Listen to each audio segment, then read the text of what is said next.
Les organes de passation des marchés publics en Afrique sont assez décriés par l'opinion publique. Des gré à gré sont passés dans des conditions douteuses et la corruption ternit l'image de ces structures publiques. Mais la Commission de l'Union économique et monétaire ouest-africaine pense avoir fait des efforts d'assainissement du milieu depuis la création de l'Observatoire régional des marchés publics dans l'espace UEMOA. Pour le moment, je dis la gestion s'est nettement améliorée. Nous avons établi des indicateurs qui permettent donc de voir cette amélioration. Par exemple, parmi les indicateurs, il y a le niveau de gré à gré, de marché de gré à gré qui est passé dans l'année.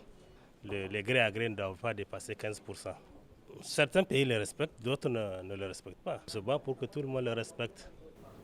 Les innovations importantes introduites dans les directives répondent bien aux préoccupations actuelles de nos États, confrontés aux besoins de plus en plus pressants des populations de sentir l'impact des politiques publiques sur leur vécu quotidien.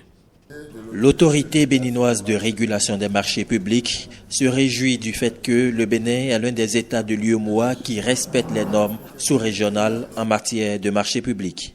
Les tests législatifs et réglementaires au Bénin sont pour la plupart en conformité avec les normes au sein de la communauté. C'est le bilan global que nous devons faire. Ce qui est souvent problème chez nous, c'est la mise en œuvre. C'est la mise en œuvre de ces tests-là. Cette session de l'Observatoire régional de passation des marchés publics doit également se pencher sur la question du partenariat public-privé dans le domaine des marchés publics.